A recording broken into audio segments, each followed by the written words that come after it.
अस्सलामुअलैकुम वरहमतुल्लाहि वबरकातुहू। अजीज़ दोस्तों, साथियों, मैं मोहम्मद शहजाद खान आप तमाम ही का अपने चैनल स्टडी विज़न में खैर मकदम करता हूँ। आप तमाम ही का तहे दिल से इस्तकबाल करता हूँ। उम्मीद करता हूँ आप तमाम ही खैर आफियत से होंगे और खुश खुर्रम ज़िंदगी गुजार रहे होंगे। सबसे पहले तो बहुत ज़्यादा माफ़ी चाहता हूँ कि एक तवील वक्त से, एक तवील मुद्दत से मैं क्लास नहीं ले पाया, क्योंकि बीते कुछ दिनों में मेरी तबीयत इतनी ज़्यादा ख़राब हो गई थी कि मेरी इतनी हिम्मत, इतनी हालत नहीं थी कि मैं क्लास कंटिन्यू कर पाऊँ। बहुत ज़्यादा बुखार से बहुत ज़्यादा बुखार से मेरी हालत ख़राब हो गई थी और बुखार ने जितना ज़्यादा हिम्मत तोड़ा, उससे ज़्यादा गला खाँस-खाँस कर इतना ज़्यादा कमज़ोर हो गया था कि आवाज़ भी प्रॉपर नहीं निकल पा रही थी। तो इस कंडीशन की वज़ह से मैं बहुत लंबे टाइम से क्लास नहीं ले पाया, उसके लिए माफ़ी चाहता हूँ। अब अल्लाह ताला के फ़ज़ल व करम से और आप लोगों की दुआओं से अब इतनी हिम्मत आई है कि थोड़ा बहुत क्लास लेने की हिम्मत जुटा पाया हूँ। आप दुआ करें कि अब क्लास आगे कंटिन्यू हमारी चलती रहे और जो आपका सिलेबस मैंने जल्द से जल्द कवर करने की इच्छा की थी, लेकिन 10 से 15 दिन हमारे यूँ ही ख़राब हो गए, इस बात से मैं बड़ा परेशान हूँ बहुत ज़्यादा। तो आज की क्लास में दोस्तों आज की क्लास में दोस्तों तो दोस्तों आज की क्लास में हम क्या पढ़ाने वाले हैं, क्या पढ़ने वाले हैं? हमारा कवाइद का जो सिलसिला था, जो जो हम रीट में और अदर क्लासेस के लिए भी ले रहे थे कंटिन्यू, तो रीट का हमारा सिलसिला हम बीच में मुनक़ता करते हैं, यहाँ पर थोड़ा काटते हैं इस बात को। हमने कवाइद के बारे में जब पढ़ाना शुरू किया था आपको, तो मैंने बताया था कि कवाइद की 5 बुनियादी अक़साम में कवाइद को तक़सीम किया गया है। सॉरी। तो कवाइद को 5 बुनियादी अक़साम में, बड़ी अक़साम में तक़सीम किया गया है। इल्म हिजा, इल्म सर्फ़, इल्म नहव, इल्म अरूज़, इल्म बयान। 5 तक़सीम को हमने पढ़ा था और हमने बारी-बारी स्टेप बाय स्टेप सबको पढ़ रहे थे। लेकिन गुज़िश्ता कुछ दिनों में एक कमेंट मेरे पास बार-बार मैसेज के दौरान आ रहा था, व्हाट्सएप पे भी आया, ऐप में भी आया कि सर आप हमें वो टॉपिक सीरियल वाइज़ नहीं पढ़ा रहे। आप हमें सीरियल वाइज़ नहीं पढ़ा रहे। तो मैंने उनको बताया था, इस चीज़ को मेंशन भी किया था, बोलकर भी समझाया था कि आपको जो सिलेबस दिया जाता है वो पॉइंट वाइज़ नहीं होता है। वो तो बस एक फ़ौरी तौर पे बना दिया गया है सिलेबस। थोड़ा नीचे से, थोड़ा ऊपर से। एग्ज़ाम में भी जो सवाल आते हैं तो ऊपर-नीचे सब तरफ से घुमा-घुमा के सवाल आते हैं। ऐसा नहीं सीरियल वाइज़ पूछ लिया जाए कि पहले गिनती के सवाल आएँ, फिर पहाड़े के सवाल आएँ, फिर जोड़ बाकी का आएँ, फिर जोड़ का आए, फिर बाकी ऐसा कभी नहीं होता। सवाल होते हैं, कहीं से उठा लिए जाते हैं। इसलिए सिलेबस भी आपका कहीं से बना दिया जाता है। लेकिन जब पढ़ाने का तरीका होता है, पैटर्न होता है, पैटर्न तो सिलेबस को कवर करने के लिए एक पैटर्न अपनाया जाता है शुरुआत से इख्तिताम तक।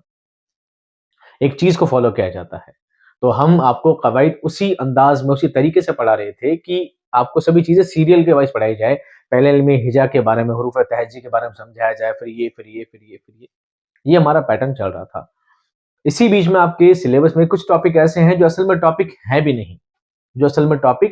नहीं, और वो टॉपिक भी आपके निसाब में शामिल कर दिए गए हैं। अब वो क्या चीज़ें हैं, क्यों हैं, उसका दोस्तों नाम है, एक आपका सिलेबस में टॉपिक है दोस्तों, इबारत फ़हमी। क्या है दोस्तों? इबारत फ़हमी। एक आपका टॉपिक है शेर फ़हमी। क्या है? शेर फ़हमी। मैंने लिखा इबारत फ़हमी हो, शेर फ़हमी।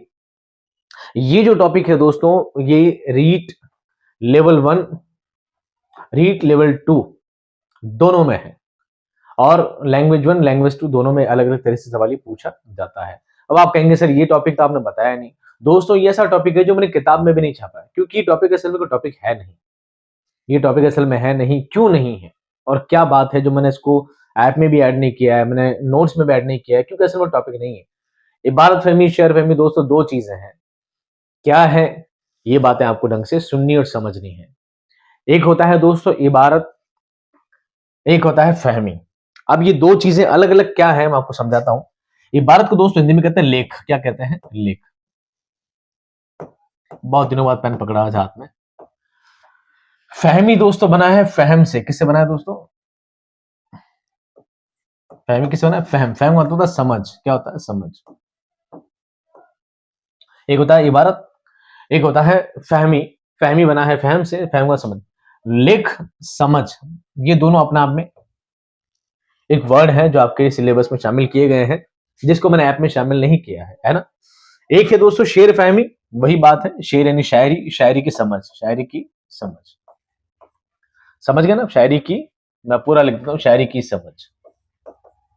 अब आप कहेंगे सर आपने ये टॉपिक तो मैं पढ़ाया नहीं। अरे दोस्तों पढ़ाएं क्या, असल में क्या चीज है, असल में होता ये दोस्तों, रीड का जो पेपर पैटर्न है, रीड का जो पेपर बनाने का जो तरीका है, उसमें आपको क्या होता है, अगर आप लैंग्वेज वन अगर आपने ली है, चाहे लेवल वन है लेवल टू है, अगर आप लैंग्वेज वन लेते हैं तो आपको दो पैसेज दिए जाते हैं, दो इक्तबास दिए जाते हैं, दो गद्यांश दिए जाते हैं। उन गद्यांशों को, उन इक्तबास को पढ़कर पांच पांच आपसे सवाल पूछे जाते हैं, आपको उन पांच सवालों के जवाब देने होते हैं।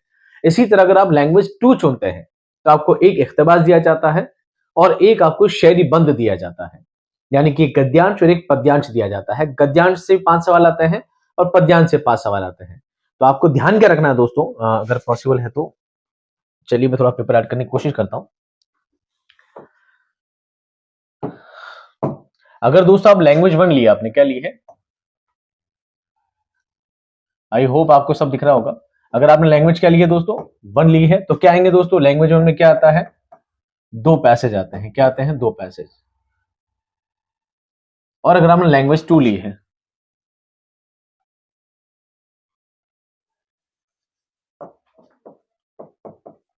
इसमें दोस्तों वन पैसेज आता है और एक आपका पोइट बंद आता है, या आप समझ लीजिए शायरी बंद लिख देता हूं मैं इसको, आप कंफ्यूज ज्यादा हो जाएंगे, शायरी बंद आता है। समझ में आई दोस्तों बात। अगर आप लैंग्वेज वन लेते हैं तो आपको दो पैसेज दिए जाते हैं, और अगर आप लैंग्वेज टू लेते हैं तो आपको एक पैसेज दिया जाता है, एक शायरी बंद आपको इसमें दिया जाता है। तो आप कहेंगे सर आपने ऐड क्यों नहीं किया, देखो ये जो पैसेज होते हैं दोस्तों, ये इख्तिबास होते हैं, ये अनसीन पैसेज होते हैं, ऐसे जो आपने अब तक पढ़े नहीं है, देखे नहीं है, लेकिन असल में ऐसा होता नहीं है। आरबीएससी की जो किताबें हैं पुराने वाली, उन्हीं से पैसेज दिए जाते हैं, 9th 10th की किताबों से ये पैसेज ज्यादातर लिए जाते हैं। तो आपको दोस्तों एक पैसेज दिया जाएगा और पैसेज के बलबूते पर आपको उसी के आधार पर, उसी के जिमन में, उसी पर मुनहसिर आपको पांच सवाल पूछे जाते हैं। और वो पांच सवाल कैसे होते हैं, ये चीजें दोस्तों मैं आपको आज बताने वाला हूं। मैं आज आपको तीन पैसेज करवाने वाला हूं और तीन ही आपको मैं शायरी बंद करवाने वाला हूं, और फिर ये समझाने वाला हूं कि एग्जाम में कैसे आते हैं। इसमें से एक भी इधर उधर से नहीं लिया गया है, बल्कि सारे पैसेज और बंद वही हैं जो इससे पहले रीड की क्लासेस में आए हैं, वहीं से मैंने इसको कॉपी किया है, नया मैंने कुछ भी नहीं डाला है। तो आइए दोस्तों हम एक पैसेज पर नजर डालेंगे और आपको ये समझाएंगे कि अगर एग्जाम में, इम्तिहान में जब आप बैठेंगे, जब रीड का पेपर सॉल्व करने बैठेंगे, जब ये पैसेज आएगा तो आपको किस तरह हल करना है, मैं ये चीज बताऊंगा। पहले मैं करके बताता हूं, फिर मैं आपको पैटर्न बताऊंगा, ठीक है। पहले पढ़ेंगे दोस्तों हम इख्तिबास। सवाल नंबर एक पहला इख्तिबास पढ़ते हैं। दर्ज झेल इख्तिबास को पढ़कर नीचे लिखे सवालात के जवाबात लिखिए, ठीक है। इंसान के लिए ग़िज़ा बहुत जरूरी है। इंसानी ग़िज़ा की खास चीजें, ये चीजें, चीज में नहीं था, चीजें, चीजें गेहूं, चावल, चना, सब्जियां, फल, अंडा, दूध, घी, मछली, गोश्त वगैरह हैं। तंदुरुस्त रहने के लिए जरूरी है कि इंसान अच्छे ग़िज़ा खाए, उससे जिस्म और हड्डियों को ताकत मिलती है। साग और तरकारियां बदन में हरारत बढ़ाती है, हरारत से खाना हजम होता है। हरी सब्जियां सेहत के लिए बहुत मुफीद है। दूध निहायत उम्दा ग़िज़ा है, इसमें वो तमाम चीजें मौजूद हैं जो सेहत के लिए जरूरी हैं। बच्चे, जवान, बूढ़े, तंदुरुस्त और बीमार, सबके लिए दूध फायदेमंद है। ये आपको एक पैसेज दिया गया है जो हो सकता है कहीं से भी दे दिया जाए। अगर मैं दोस्तों आपकी किताब में, अगर मैंने आपको नोट जो प्रोवाइड किया उसमें मैं 10 की जगह 20 पैसेज भी देता, तो क्या श्योरिटी थी कि उन्हीं में से कोई एक आता, कोई श्योरिटी नहीं है। इस बार अनसीन पैसेज की कोई श्योरिटी नहीं है, इसलिए इसको मेरे हिसाब से इसको नोट्स में ऐड करना भी जरूरी नहीं था। अब आप कहेंगे सर पैसेज तो हमने पढ़ लिया, पैसेज आपने पढ़ लिया, हल कैसे करना है, आइए पैसेज सवाल कैसे बनते हैं ये देखो। आप पैसेज से सवाल बना है, सवाल नंबर एक, पांच सवाल आते हैं इसे, ठीक है। दर्ज वाला इक्तबास में किस चीज की अहमियत पर जोर दिया गया है, अच्छा मिजाज, अच्छी बातें, अच्छी ग़िज़ा, ये अच्छा मायार।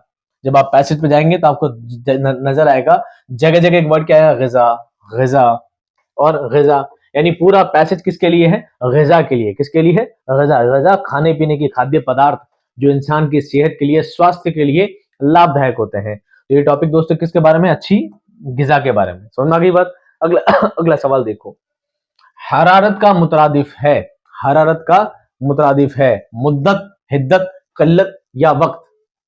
मुद्दत होता है दोस्तों, मुद्दत का मतलब होता है अवधि, क्या होता है, अवधि। मुतरादिफ जानते हो, मुतरादिफ यानी पर्यायवाची। हरारत का पर्यायवाची क्या है? मुद्दत का मतलब होता है अवधि, हिद्दत का मतलब होता है गर्मी,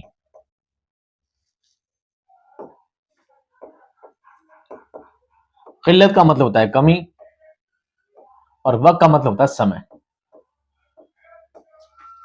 हरारत का मतलब क्या होता है? हरारत का मतलब भी गर्मी होता है। जिस्म की जो गर्मी होती है, हमारे बॉडी का एक टेम्परेचर होता है, वो टेम्परेचर गर्मी होती है, उसको बोलते हैं हरारत। बदन में हरारत होना, बदन में गर्मी होना, जिसमें गर्मी होना।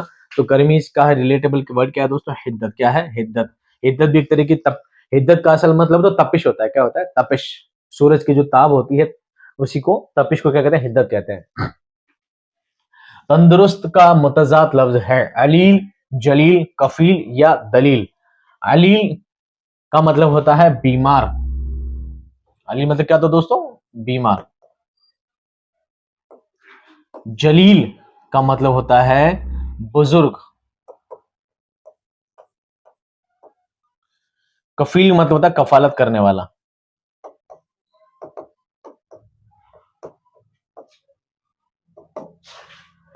कफालत करने वाला। दलील यानी दावा करने वाला,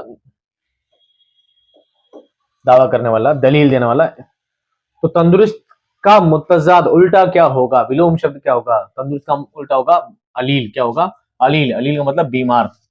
ठीक है। एक लिखा जलील। जलील का मतलब होता है बुजुर्ग, बड़ा, बरतरी वाला। अल्लाह ताला बड़ा जलीलुल कद्र है, या वो बड़े जलीलुल कद्र थे। एक लफ्ज होता है दोस्तों, ये भी समझ लें आतौर, एक होता है जलील। इस जलील का मतलब क्या होता है? इस जलील का मतलब होता है बदख्वार कह लीजिए, बुरा कह लीजिए, बेइज्जती कह लीजिए, बेइज्जत, बे बेइज्जत। जिसकी क्या ना, आपको बहुत जलील और रुसवा करके भगाया गया, बड़ा अपमानित करके भगाया गया। जलील यानी अपमानित करना। ठीक है, हिंदी में लिख दो अपमानित, अपमानित करना। तो एग्जाम में कभी वर्ड आ जाए, कभी परेशान ना हो। जलील अलग होता है, जलील अलग होता है। जलील का मतलब होता है अपमानित करना, और जलील का मतलब होता है बुजुर्ग को बढ़तर बड़ाई वाला। ठीक है। अगला सवाल देखिए। अगला सवाल है ग़िज़ा की जमा है, यानी बहुवचन है, हाजमा, अग़ज़िया, ग़िज़ाई या ग़िज़ाइयत। आपको इनसे भी परेशान नहीं होना है, क्योंकि सारे वर्ड ऑलरेडी सारे मैं आपको किताब में प्रोवाइड कर चुका हूं। जो जो अब तक इम्तिहान में पूछे गए हैं, या जो जिन किताबों से आते हैं, एनसीईआरटी के सारे वाहिद जमा वगैरह सब मैंने किताब में ऐड कर दी हैं। उन नोट्स में आप आराम से इन चीजों को पढ़ सकते हैं। ग़िज़ा की जमा क्या है दोस्तों? अग़ज़िया। क्या है? अग़ज़िया। आखिरी सवाल है साग और तरकारियों से बदन में क्या पैदा होती है? सर्दी, नरमी, गर्मी या बरहमी। सर्दी यानी ठंड, नरमी यानी मुलायमपन, गर्मी एक तप, शरीर का टेम्परेचर, बदन का तापमान जो कह सकते हैं, और बरहमी कहते हैं गुस्सा। बरहमी कहते हैं गुस्सा। साग और तरकारी खाने से क्या पैदा होता है दोस्तों? साग और तरकारी खाने से शरीर में क्या पैदा होती है? एक गर्मी पैदा होती है, जो कि आप पैसेज में ऊपर पढ़ चुके हैं। यह लिखा होगा साग और तरकारी के बारे में। साग और तरकारियां बदन में हरारत बढ़ाती है। हरारत एक तरह की गर्मी बढ़ाती है। इस तरह के आपके सवाल आते हैं।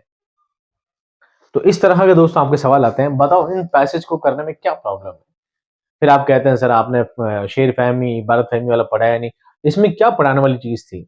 असल में होता दोस्तों क्या है, जब आपको एग्जाम में पैसेज दिया जाएगा, पैसेज में एक या दो सवाल ऐसे होंगे जो पैसेज से ही कहीं ना कहीं रिलेट करते होंगे। उन बातों को जब आप पढ़ेंगे ना, तो उन सवालों का जवाब आपको पैसेज में कहीं ना कहीं मिल जाएगा। और ये चीज आप प्राइमरी स्कूल में भी, आप छोटी छोटी छठी सातवीं आठवीं की जो क्लास है, वहां पर आप ये कुछ चीज पढ़ चुके हैं। तो बहुत डिफिकल्ट चीज ये नहीं है। और बाकी रहा, बाकी दो तीन सवाल, बाकी जो तीन चार सवाल इसमें आते हैं, अगर पैसे में आ जाते हैं, तो कौन से आते हैं? या तो आते हैं दोस्तों वाहिद जमा वाले,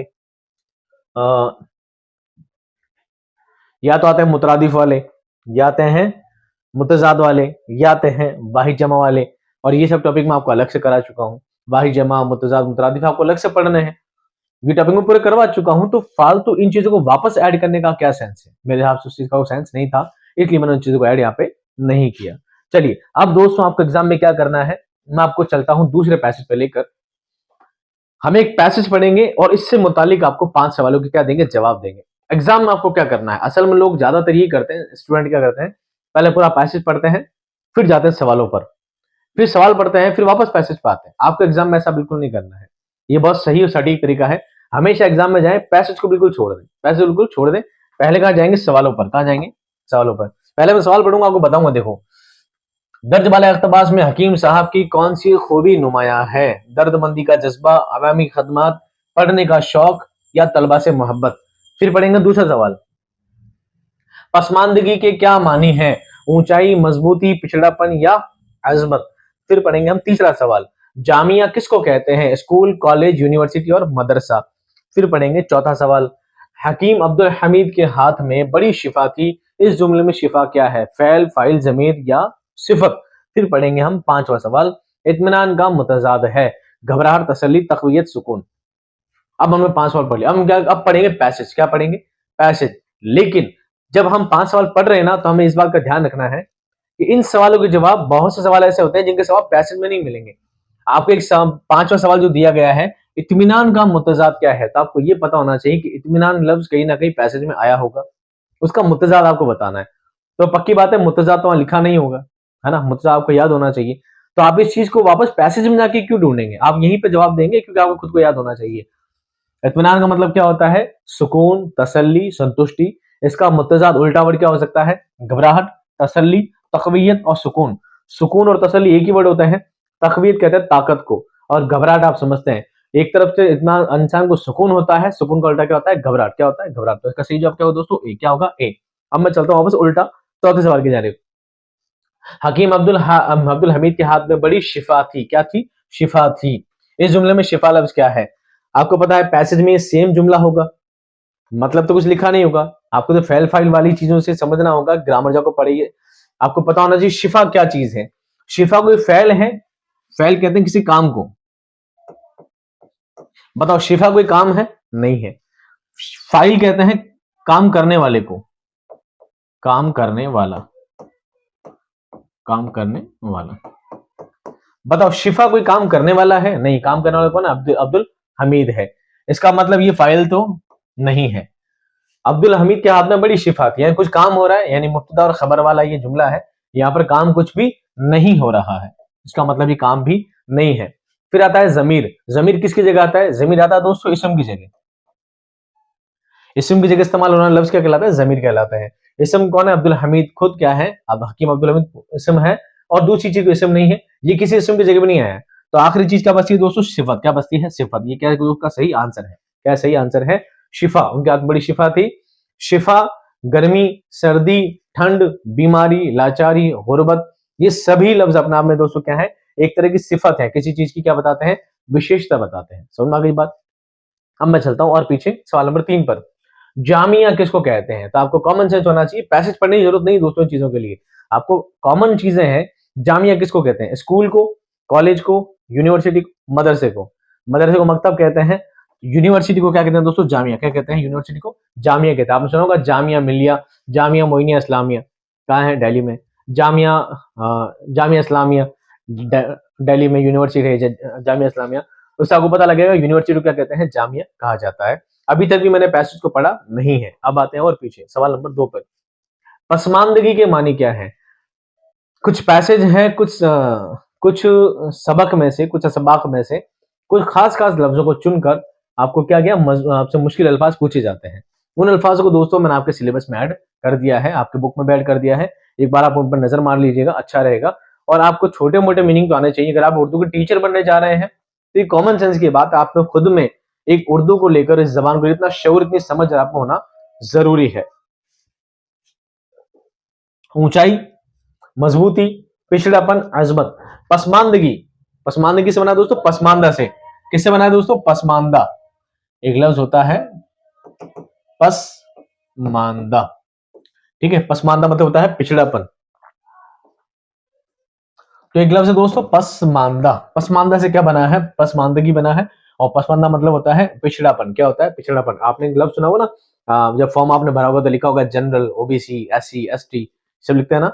इन सब का मतलब होता है जनरल यानी सामान्य, OBC other backward caste, ST scheduled tribe या ट्रिप, और एससी शेड्यूल्ड कास्ट, है ना। इन सब का मतलब होते हैं। तो आपने आपने ओबीसी पढ़ा है ना, तो जो बैकवर्ड कास्ट, बीसी जो है अदर बैकवर्ड कास्ट, अन्य पिछड़ा वर्ग, ये वही उससे बना है पिछड़ापन। अभी मैं 4 सवाल सॉल्व कर चुका हूं, 4 सवालों के जवाब दे चुका हूं, और अभी तक मैंने पैसेज नहीं पढ़ा है। अब मैं आता हूं पहले सवाल पर।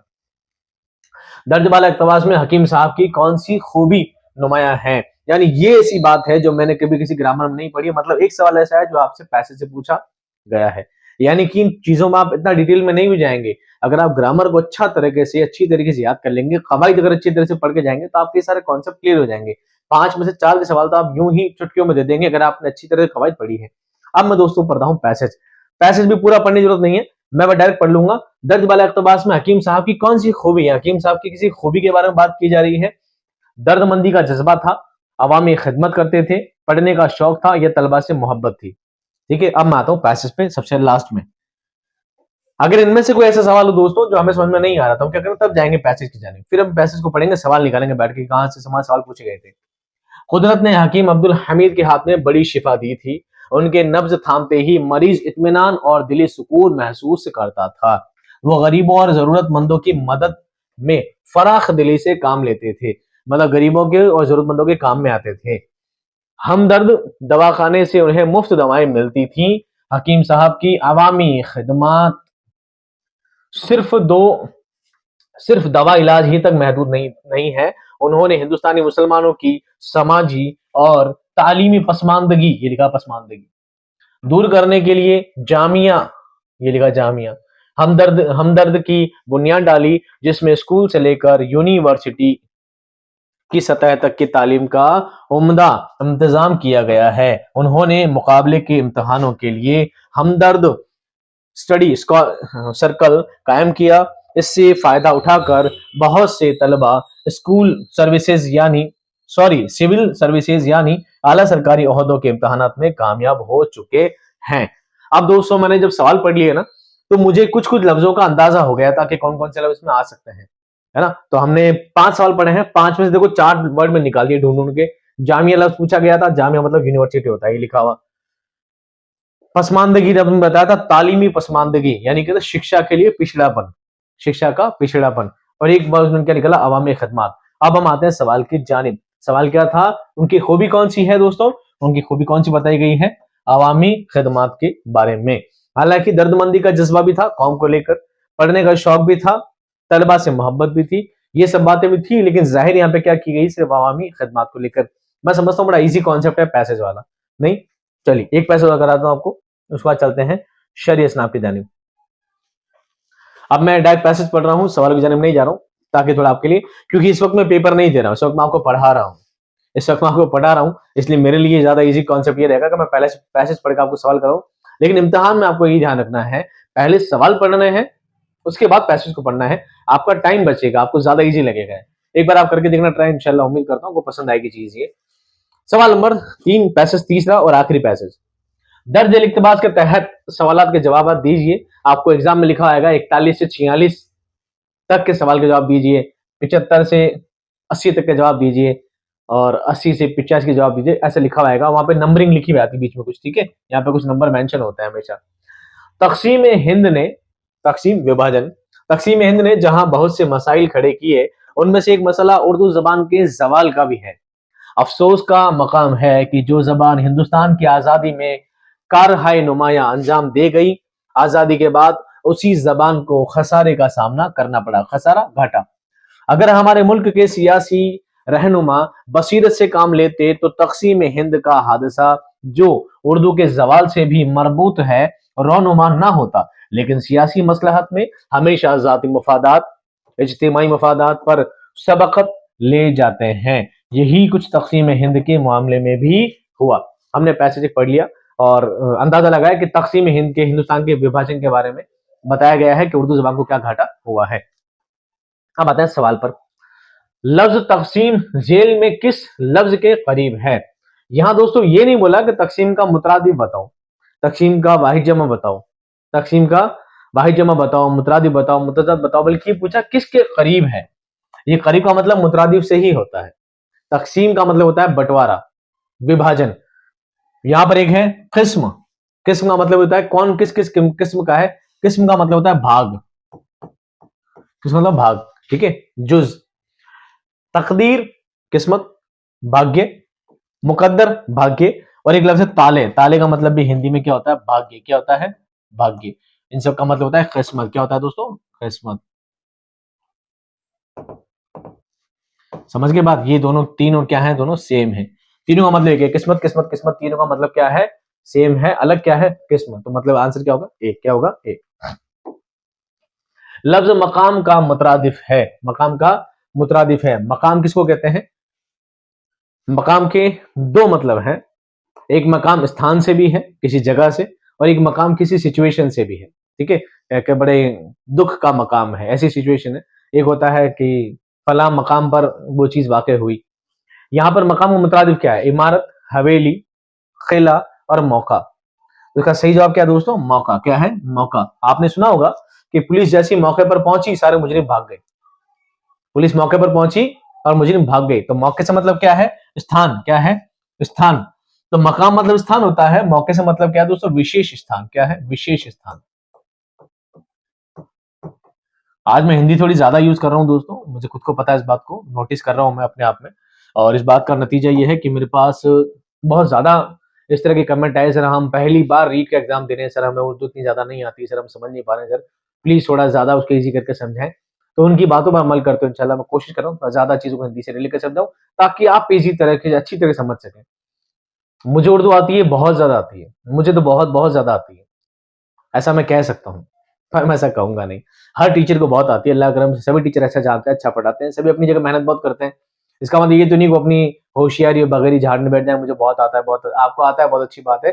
मसला ये है कि बच्चों को नहीं आ पा रहा है, आपके आने से बच्चों को नहीं आ पा रहा है। तो जरूरत किसकी है कि बच्चे को आए, स्टूडेंट को आपकी बात सुनना है। आपको खुद को आता है ये बड़ी बात नहीं है। बहरहाल मैं टॉपिक छट के बात कर रहा था। लफ्ज बसीरत की जिद है, बसारत, वाकफियत, दूरअंदेशी, कोताह नजरी। एग्जाम में ध्यान रखना, एक लफ्ज हम बहुत जल्दी जल्दी भूल जाते हैं, जिद। हमने उसका मतलब नहीं पूछा है, बशरत का मतलब मुतरादिफ नहीं पता, बल्कि जिद। जिद किससे बना है दोस्तों, जिद का मतलब होता है मुतजाद। जिद से क्या बना है, मुतजाद बना है। कई बार ऐसे जिद भी पूछ लिया जाता है, जिद मतलब मुतजाद पूछी गई आपसे, मुतजाद पूछा गया है। बसीरत, बसीरत का मतलब होता है देखना, बसीरत का मतलब होता है देखना, देखने वाली कुव्वत। बसारत का मतलब भी देखना, वाकिफ जान पहचान, दूर अंदेशी आगे तक का देखना, कोताह नजरी देखना नहीं, दूर तक का देखने में असक्षम होना, दूर तक का देखने में कमजोर होना। यही दोस्तों उसका क्या है, जवाब है, कोताह नजरी। जो इंसान कोताह नजरी होते हैं, लापरवाह होते हैं, जिनमें दूरअंदेशी की सलाहियत नहीं होती है, वो लोग कैसे होते हैं, कोताह नजर होते हैं। कोताह नजरी इसका क्या है, उल्टा है। बशीरत का मतलब होता है दूरअंदेशी, आगे तक का देख पाना। और मैंने पैसेज को एक बार भी रिफोल्ड नहीं किया है, दोबारा पैसेज पे एक बार भी मैं नहीं गया हूँ। ऑलमोस्ट सारे क्वेश्चन कैसे ग्रामर टाइप के ही हैं, बस एक फॉर्मेट ले लिया जाता है कि पैसेज से आपको थोड़ी आसानी हो, जबकि ऐसा कुछ भी नहीं होता। मफादात का वाहिद है, मफादात अपने आप में क्या है, जमा लफ्ज है, इसका वाहिद क्या होगा, फायदा, मफाद, उफादियत या उफादी। उफादी का ही उफादियत बना है, से मिलकर बना है। फायदे का होता है फवाइद, क्या होता है फायदे का, फवाइद।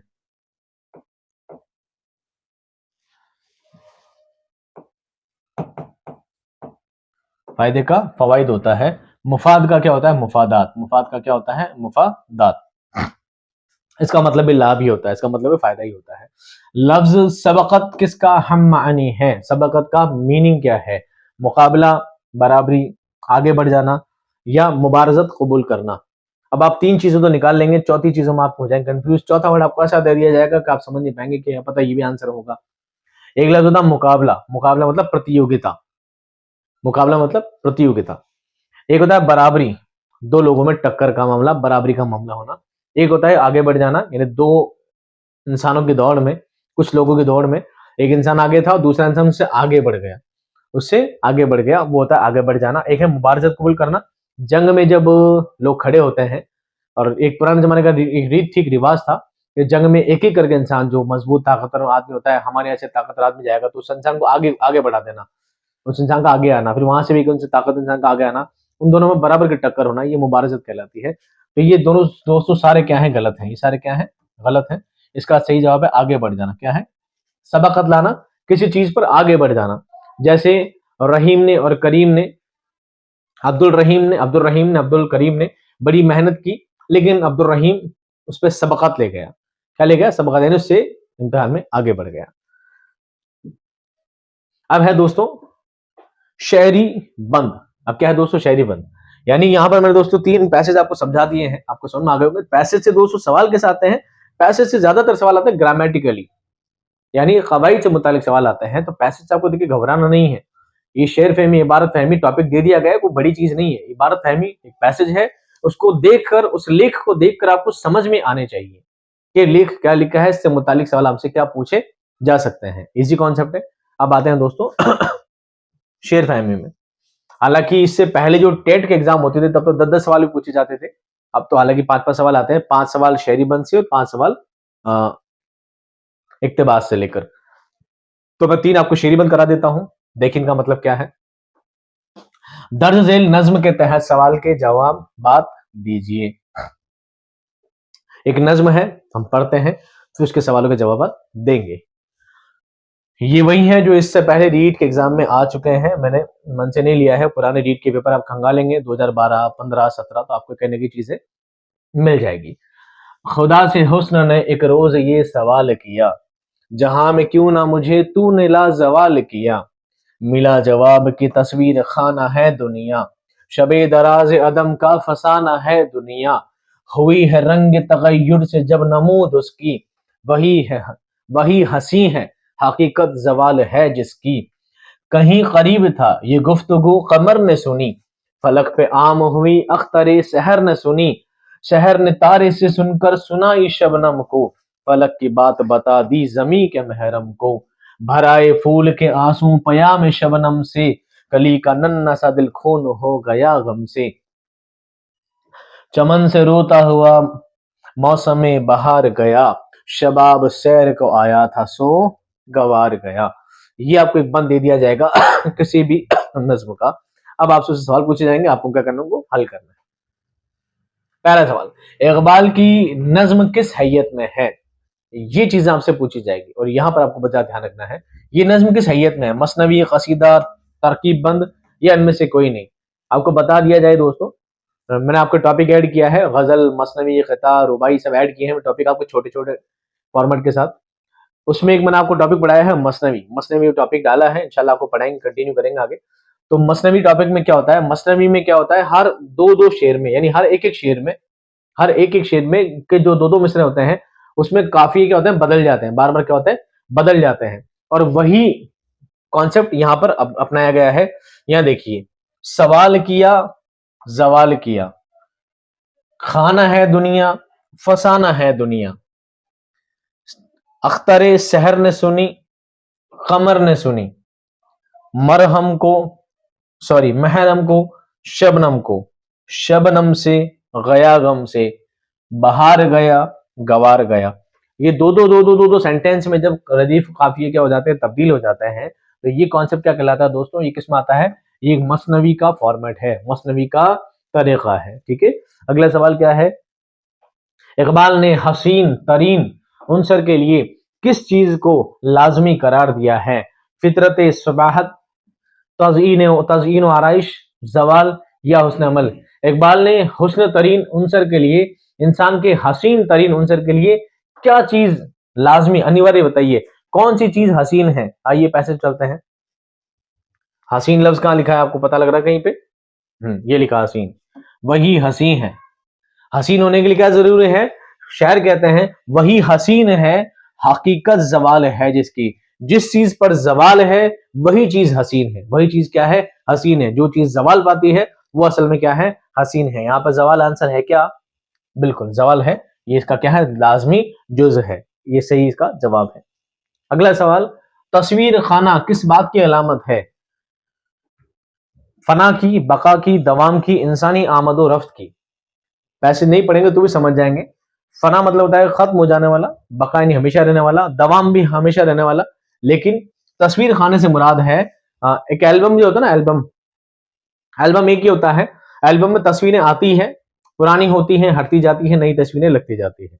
दुनिया का निजाम भी ऐसा है, इंसान आते हैं और जाते हैं, दुनिया वही की वही रहती है। इंसानों की तब्दीली जिंदगी भर, ताउम्र, कयामत से अजल से अबद तक ये सिलसिला हमेशा चलता रहता है। तो इंसानी आमद और रफ्त, इंसान का दुनिया में आना जाना एक तरह क्या है, तस्वीर खाना है, क्या है, तो एक एल्बम की तरह है दुनिया भी, जिसमें तरह तरह के इंसान आते हैं और जाते हैं। अगला सवाल है, नज्म के चौथे शेर का काफिया क्या है। अख्तर, सहर, सुनी या ने। अब नज्म का चौथा शेर कौन सा है दोस्तों? ये है पहला, ये दूसरा, ये तीसरा और ये चौथा। अब आते हैं काफिये पर। नज्म का, शेर का, शायरी का एक कॉन्सेप्ट होता है, मैं आपको अलग से पूरा नोट्स दे चुका हूं और टाइम आने पर मैं आपको पढ़ाऊंगा अलग से। एक शायरी का जो सबसे आखिरी लफ्ज होता है, सबसे आखिरी लफ्ज, सबसे आखिरी जो लफ्ज होता है, अगर सेम टू सेम है, इधर भी सेम इधर भी सेम है, वो कहलाएगा रदीफ। क्या कहलाएगा? रदीफ। तो सुनी और सुनी दोनों सेम है, इसका मतलब रदीफ है। फिर है ने और ने, ये भी सेम है, ने सुनी ने सुनी, ने सुनी ने सुनी, मतलब रदीफ के लफ्ज कितने इस्तेमाल किए गए यहाँ पे? दो। और रदीफ के लफ्ज एक से ज्यादा भी हो सकते हैं, ये भी आपको याद रखना है। रदीफ के लफ्ज एक दो तीन चार भी हो सकते हैं, ज्यादा भी हो सकते हैं। जितने सिमिलर वर्ड होंगे, जो सेम सेम वर्ड होंगे, वो क्या कहलाएंगे दोस्तों? रदीफ कहलाएंगे। और रदीफ से जस्ट पहले आने वाला हम आवाज लफ्ज, लफ्ज दोनों अलग अलग होंगे, पढ़ने में दोनों एक जैसे आएंगे, पढ़ने में दोनों एक जैसे आएंगे। एक है कमर, एक है सहर। कमर और सहर पढ़ने में एक जैसा आ रहे हैं, साउंड दोनों का एक जैसा है, लेकिन लफ्ज दोनों अलग अलग है। इसका मतलब काफिया, इसका मतलब कमर जो है क्या है? काफिया है। और सहर जो है क्या है? काफिया है। कमर का काफिया है। समझ गए दोस्तों? इस लाइन में सहर भी काफिया है और कमर भी काफिया है। अब आते हैं दोस्तों सवाल पर। सवाल हमारा क्या चल रहा था?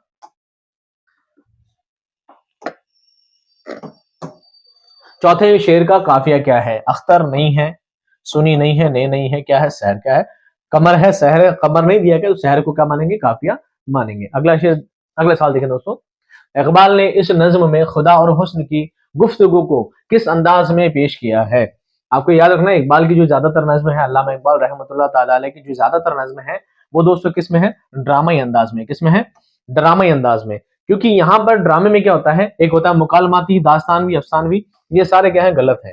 अफसाने में कोई कहानी होती है, अफसाने में कोई कहानी होती है, दास्तान में कोई दास्तान की लंबी चौड़ी बातें होती हैं, जिसमें ऐसे अंसर होते हैं जो असल में होते नहीं है।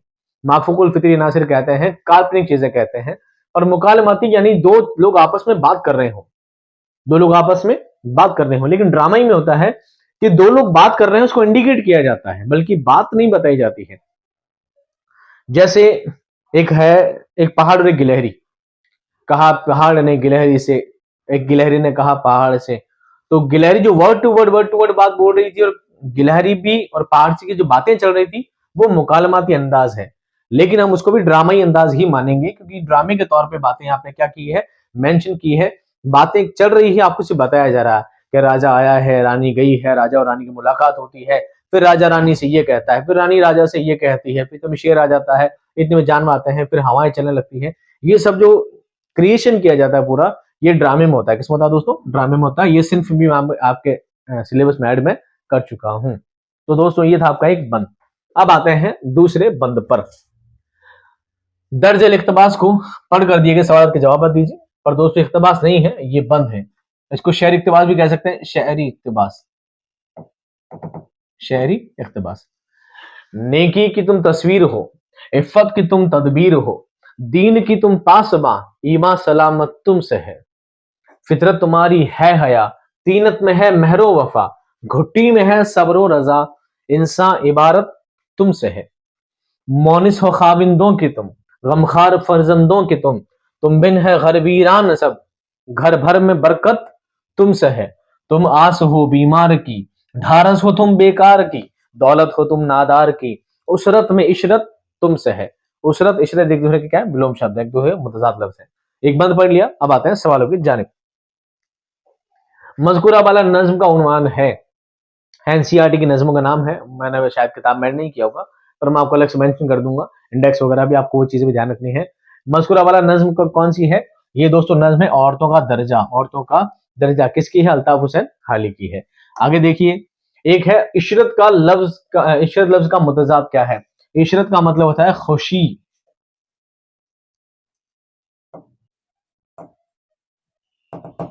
इशरत मतलब क्या होता है? खुशी। क्या होती है? खुशी। इसका मुतजाद क्या होगा? गम, दुख, मुसर्रत, खुशी, नुसरत या शराफत। इसका सही जवाब क्या होगा दोस्तों? गम। क्या होगा? गम। क्यों? बाकी मतलब मुसरत यानी खुशी होती है, शराफत आप जानते ही हैं। नुसरत मदद के लिए भी इस्तेमाल किया जाता है। तो गम इसका क्या होगा, अपोजिट होगा, विलोम शब्द होगा, मुतरादिफ नहीं बल्कि मुतजाद होगा। इफ्फत लफ्ज के क्या मानी है? इफ्फत हिजाब, इज्जत, करामत या सरवत। देखा जाए तो चारों ही नहीं है। हिजाब यानी नकाब होता है, इज्जत यानी पासदारी ले लीजिए, करामत कोई चमत्कार ले लीजिए, सरवत मालो दौलत, खजाना होना, सरवत होना, पैसा मालदार होना। लेकिन यहाँ पर कॉन्सेप्चुअल चार ही चीज दी गई है, इसलिए हम इज्जत को मानेंगे। क्या मानेंगे? इज्जत। क्या मानेंगे? इज्जत। इफ्फत का मतलब होता है वैसे पाक दामनी। क्या होता है? पाक दामनी। तरदामनी पे शेख हमारी ना जाइयो, दामन निचोड़ दें तो फरिश्ते वजू करें, है ना? मीर दत्त का शायर है। पाक दामनी, पारसाई भी कहते हैं। क्या कहते हैं? पारसाई। पारसाई। पारसाई। ठीक है, पाक दामनी, पारसाई। जो औरतों का जो अपनी इज्जत को ढकना जो होता है, ये क्या कहलाता है? पारसाई कहलाता है। इसी को इफ्फत कहते हैं। क्या कहते हैं? इफ्फत। असल में लफ्ज क्या है दोस्तों? हिंदी में लिख दूं, इफ्फत। इफ्फत। आई होप समझ में आ गया होगा आपके। अगला वर्ड देखें। अगला सवाल है दोस्तों, तीनत लफ्ज का मुतरादिफ क्या है? तीनत मतलब क्या होता है? जरूरत, दौलत, फजीहत या आदत। जरूरत यानी नीड्स, आवश्यकता। दौलत यानी पैसा, धन दौलत। फजीहत आप जानते हैं क्या? फजीहत लगा रखी है, झगड़ा, आपस में विवाद। और आदत का मतलब होता है तीनत। तीनत आदत एक ही होते हैं, तीनत आदत एक ही लफ्ज होते हैं। अगला सवाल, बस्कुरा वाला नज्म के अशार में कवाफी है। कवाफी वाला जो टॉपिक है आपका शेरी बंद वाला, वो मैंने बताया है। कवाफी क्या होता है दोस्तों? काफिये की जमा। आपको कंफ्यूज करने के लिए पूछा जाता है। काफिया नहीं पूछा जाता, कवाफी पूछ ले जाते हैं, यानी दो दो काफिये पूछे गए। तस्वीर और तदबीर काफिये हैं, सलामत और इबारत काफिये हैं, बीमार और नादर काफिये हैं, बयार और बेकार, बयार तो नहीं है, बीमारी हो गए तो, बयार बेकार काफिये हैं। है कि नहीं है? आओ पता हम करते हैं। देख लिया आपने, तस्वीर, तदबीर, सलामत, पेपर में आपको नजर आ ही जाएगा।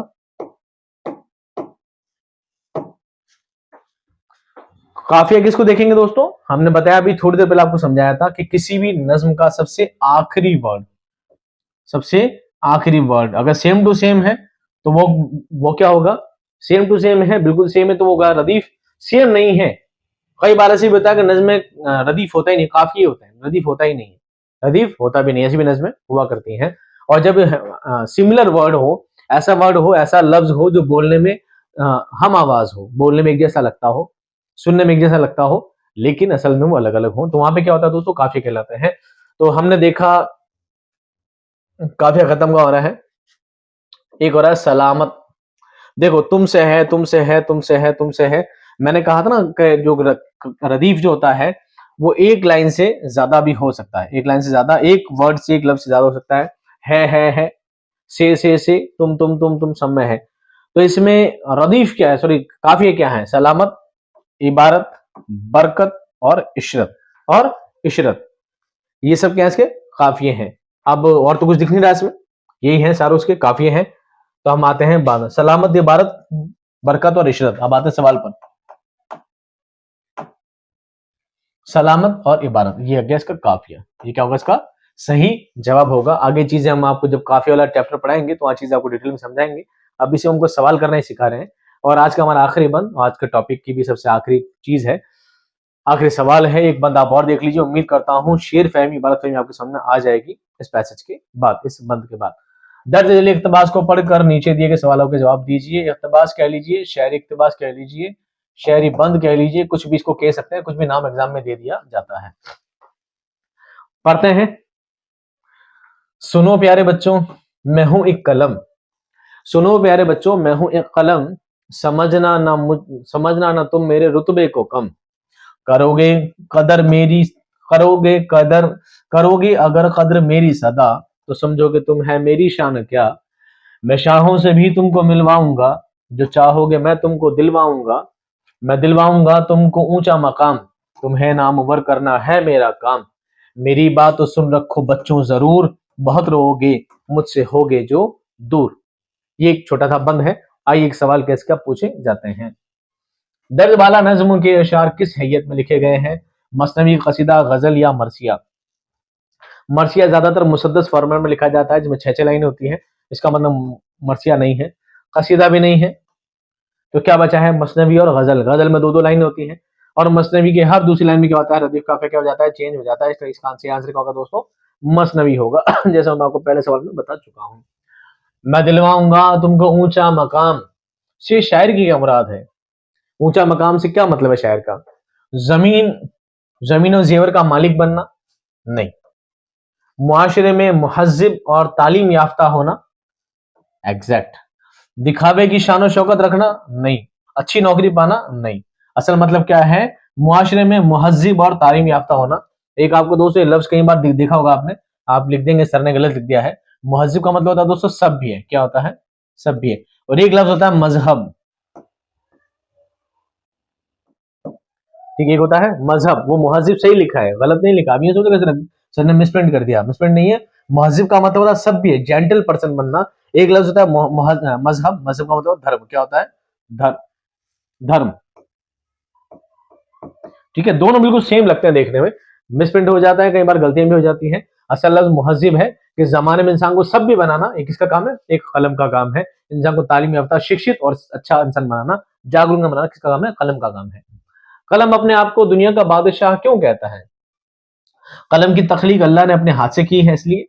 कलम सबसे बड़ा होता है ऐसा तो नहीं है, दूसरे बादशाह कलम की कदर नहीं करते ऐसा भी कुछ नहीं है, दुनिया कलम से छोटी है ऐसा भी नहीं है। तो हो सकता है इसका सवाल का जवाब तो पैटर्नली कुछ भी नहीं है कहीं पर, लेकिन चूंकि तीन सवाल बहुत, तीन ऑप्शन बड़ा अजीब लगते हैं, इसलिए चौथा सवाल, चौथा ऑप्शन इसका क्या होगा, सही होगा। ए इसका क्या है राइट आंसर। कलम की तखलीक अल्लाह ताला ने खुद अपने हाथ से की है, और कलम नहीं आगे लौह कलम से आगे सब चीजें लिखी गई है। काफिया नहीं है, दिलवाऊंगा सुनवाऊंगा रोगे शाहों से, इसमें काफिया क्या नहीं है, इसमें दोस्तों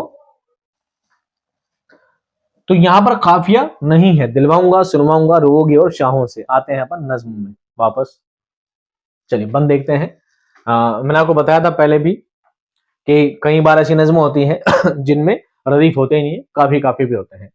यहाँ पर काफिया है को कम, और यहाँ पे है कलम, यहाँ पर है सदा, यहाँ पर है क्या, यहाँ पर है मिलवाऊंगा, यहाँ पर है दिलवाऊंगा, यहाँ पर है मकाम, और यहाँ पर है मेरा काम, यहाँ पर है जरूर, और यहाँ पर है जो दूर। तो ये सब लफ्ज सुनने में एक जैसे लगते हैं, साउंड इनका सेम है, पढ़ने में एक जैसे लगते हैं, आवाज इनकी लगभग सेम आती है, और असल में से क्या है, काफिया क्या है, काफिया है।